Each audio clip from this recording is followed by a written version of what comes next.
2013년 12월 19일 새벽 5시 45분. 일본에서 총기살인은 거의 발생하지 않습니다. 그런데 그날 새벽 총성 4발이 울렸습니다. 한 회사 주차장. 한 남자가 차에서 내렸습니다. 매일 하던 대로였습니다. 늘 그랬듯 제일 먼저 출근해서 늘 그랬듯 직접 현관문을 열 참이었습니다. 그 순간 총성이 울렸습니다. 4발이었습니다.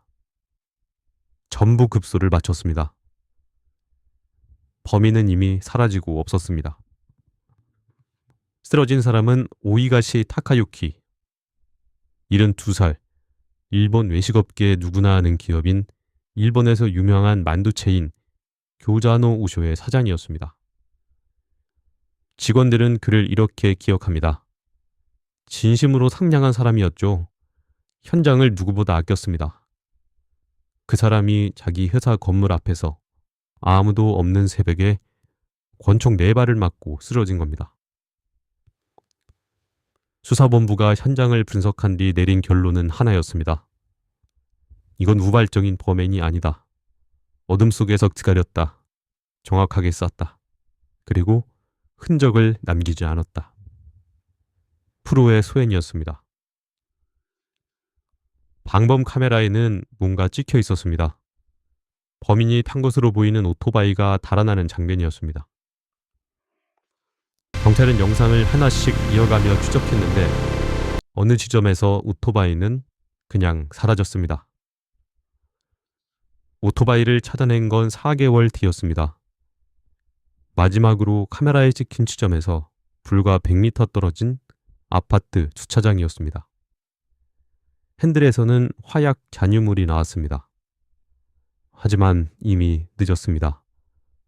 주변 카메라의 녹화 기록은 전부 지워진 뒤였습니다. 수사관부는 나중에 이 말을 남겼습니다. 그때 오토바이를 찾았더라면. 단서는 거의 사라졌습니다. 대신 전혀 다른 방향에서 이야기가 흘러나오기 시작했습니다. 바로 돈의 흐름이었습니다. 2016년 회사가 설치한 위원회의 조사보고서가 나왔습니다. 거기에는 이런 내용이 적혀 있었습니다.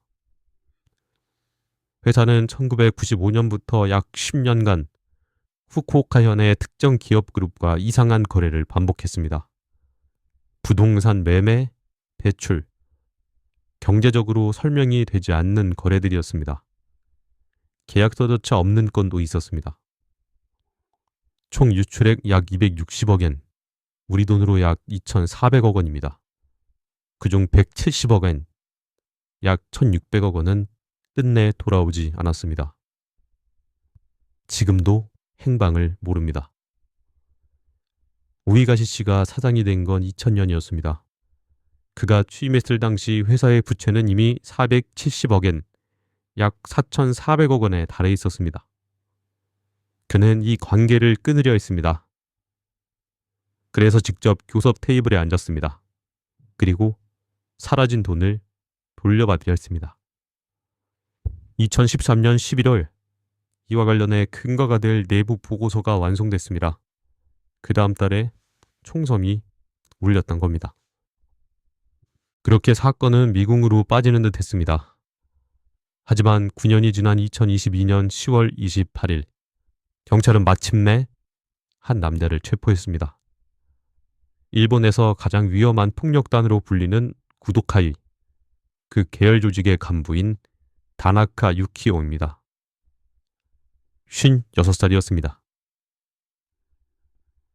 현장 인근에서 수거된 담배꽁초, 거기에서 나온 DNA와 일치했습니다. 방범 카메라 영상도 다시 분석했는데 체형도 유사했습니다. 체포는 형무소 안에서 이루어졌습니다. 그는 다른 죄를 지어서 이미服 중이었습니다.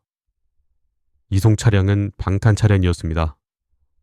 검사는 구치소가 아니라 경찰서로 직접 출장을 나왔습니다. 재판은 일반 시민이 참여하는 재판이 아닌 재판관만으로 진행하는 이례적인 형태였습니다. 그만큼 이 사건은 보통이 아니란 의미였습니다. 그런데